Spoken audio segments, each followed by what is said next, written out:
Hey guys, what's up? It's McNeil from Louisa Automotive, and in today's video, I'm going to be telling you how you can maximize your sales on a small lot. Basically, guarantee to increase your sales on a small lot. When I say a small lot, I'm talking about, let's say you have a lot that's 12, maybe 10 to 12 cars or less. This strategy can definitely work for you. I've done it personally, and I've done it in slightly different type of ways. So if you stay and hang out with us for the next maybe 8 or so minutes, I'm sure you will learn something and your sales will 100% increase. If you're new to this channel, please feel free to subscribe, like, share, and leave your thoughts in the comments section below. And don't forget, hit the subscribe button. And any point in time in this video, you want to hit the like to show some support. We appreciate it. You guys been always killing the like buttons so far. Anyway, let's get into increasing your car sales if you have a small lot, okay? In this process here, you're also gonna probably save a little bit of money on marketing. When I say marketing, have to do with your Auto Trader or Kijiji, any of those packages. This strategy will help you out a little bit too. Not dragging this out terribly long, the idea is trying to specialize. One of the biggest mistakes I made when I first started, my first batch of inventory when I opened up in 2013, was I tried to have a little bit of everything. I felt like I was supposed to give customer choices. So I had one pickup truck, I bought a F-150, I bought a couple of small sedans, a little Mazda MPV, which is just a little kind of crossover type van. Just try to have a lot of different choices, different little cars for customers. And you find that you spend money to advertise each and every one of those cars. When a customer comes to you and look at that one F-150, you only have one truck for him to choose from. So if the guy don't like that one truck or that customer doesn't like that one truck, they tend to walk away. So you spend all this money on marketing and advertising one F-150, customer doesn't like it, they leave. So the way you can stand out as a small lot with about 10 to 12 cars, that could probably work even if you have 15 cars. But 10 to 12 cars to me is a sweet spot. You need to specialize and maybe have only F-150s. Only have a bunch of pickup trucks to choose from. Yes, so we got to specialize a little bit. That is the key here. Now, there is a general specialization and having a very specific specializing.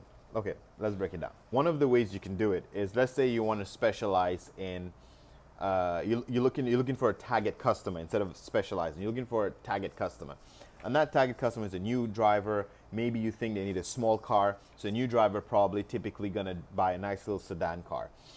So we're looking for maybe Honda Civics, Chevy Cruises, Toyota Corollas, all within the same price point and budget.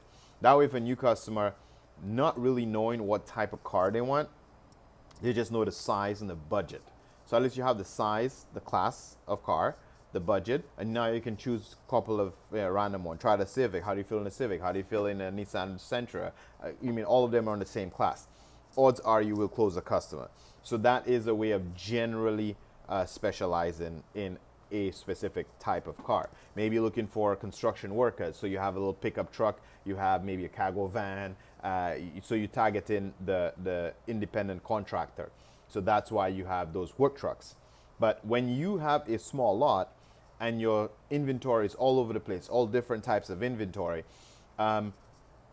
you find that you get lost in the algorithm online, because when people are searching for a specific type of car, there's way too many cars on the internet and you get buried.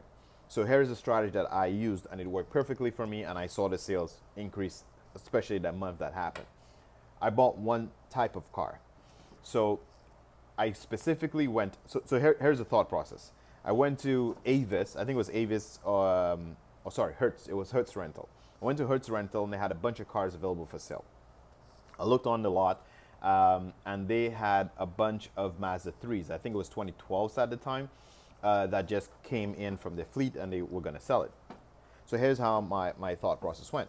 If I buy one of those Mazda 3s and maybe a Civic or buy some other random cars from them, all of the other 11 cars they have another dealer is going to buy it, and then he's going to be my competition on Auto Trader. So instead, I bought all 12. I made a package deal and I said I want all of the Mazda 3s. I had a small lot, so which means I basically look like a Mazda dealer. And that specific month, I had only Mazda 3s on the lot. Same year, same trim level, just different colors, different kilometers, different conditions, different histories, but the same type of car.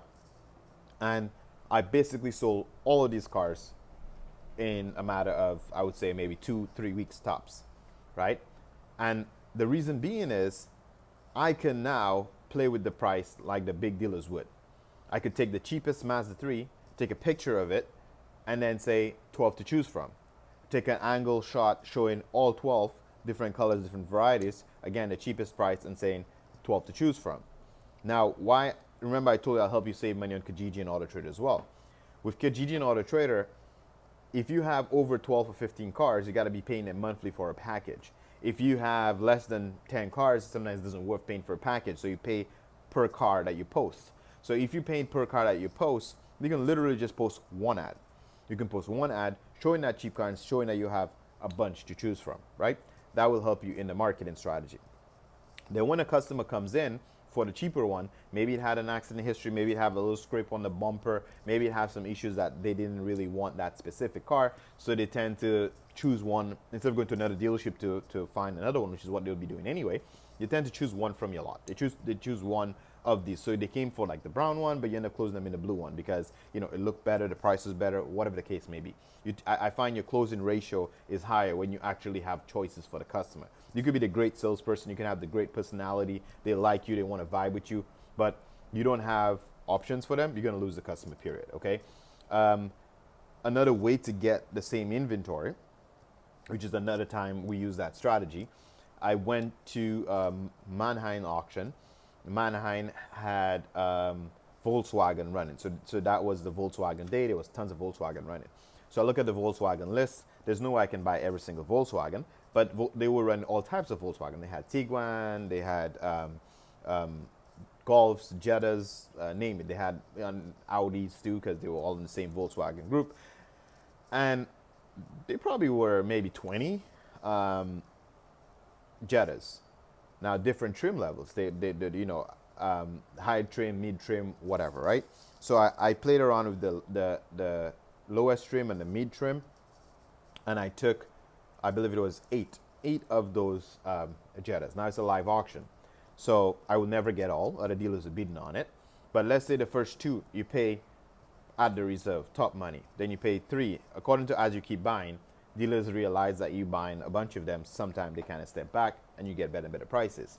Eventually, in my personal experience, the last one that I was bidding on, it was way far from the reserve that Volkswagen wanted. And normally they put it on a phone call or they call it an if bid and try to get you to pay more money afterwards.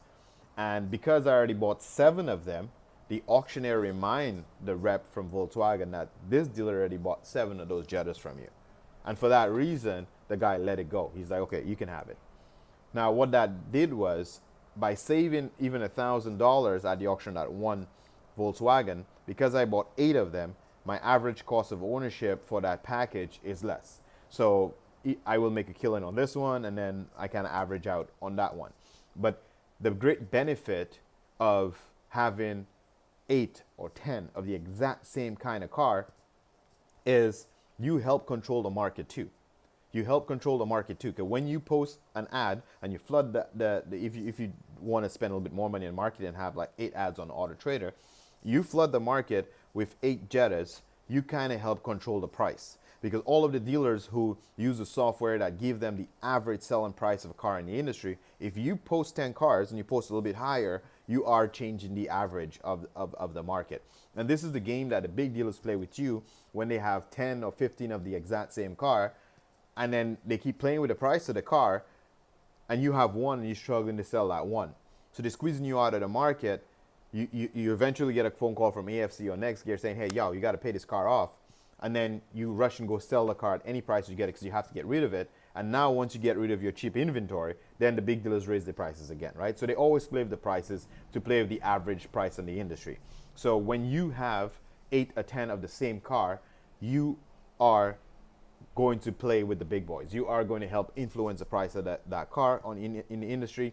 You are most likely going to help close a deal if a customer comes to your shop because they have choices. It also gives the customer some peace of mind. It look like you specialize in something. So you're like, oh, this guy's a Mazda dealer, or this guy's like a Mazda dealer, or this guy's like a Volkswagen dealer. He must know a lot about Volkswagens. So they tend to trust a little bit more. I'm going to end the video with the biggest downside to doing that though. So I have to let you know there is a negative side to it. If you fuck up and you buy the wrong type of car, then you're stuck with 10 of those wrong type of cars. So when you decide to specialize, you have to make sure you choose a car that is trending, a car that has good reviews, and a car that can move. The Mazda 3 was top of its game then. It was selling very quickly when I bought, so many of them, 12 of them.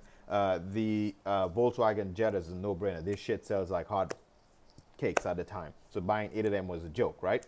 But let's say you buy a bunch of Sentras, not knocking Sentras, and let's say CTV transmission, yada yada yada. People don't like that car. Now you have 10 fucking cars that nobody wants.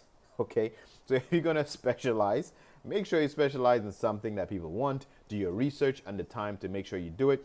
And it doesn't mean when I say specialize, you have to have always be hunting down Mazdas every single month. No, this month you could have 10 Mazdas. You sell them out. Next month when you get inventory, maybe it's a Volkswagen week. You have 10 Volkswagens or 8 Volkswagens. Maybe the next week trucks are more expensive, but Ford's running. You can afford because trucks are more money. You probably can't have 10 trucks, so maybe you can buy 5 trucks and only have 5 F-150s. So the idea is if you have a lot of the similar inventory, if you take anything away from this video, if you have a lot of the same type of car, your odds of closing a customer is way high. And I've done that personally. And the months that I had a lot of the same inventory, I sold a lot of cars. And even because I had so many cars and I got so many leads on the same cars, you also get to add some customers in your Rolodex. Some customers would say to you, okay, here's my information. If you can find another Mazda like this, please call me. Or if you can find another Volkswagen like this, please call me. So now when I'm at auction, not only am I finding inventory for my lot, I'm trying to find inventory to see if I can fulfill a car. Because I know if I get it, I can already sell it, right? Hopefully this was helpful and you took some time to give us a thumbs up on this video. I know if you do that, in personal experience, you will make more money. At the end of the day, you open up a dealership to make money, to buy cars, and hopefully to sell them. So it doesn't really matter what you sell as long as you move in that metal. So if you have a lot of the same cars, you will make money. Not telling you how to run your business, but in my experience, it's gonna work. Peace, and I'll catch you on the next one.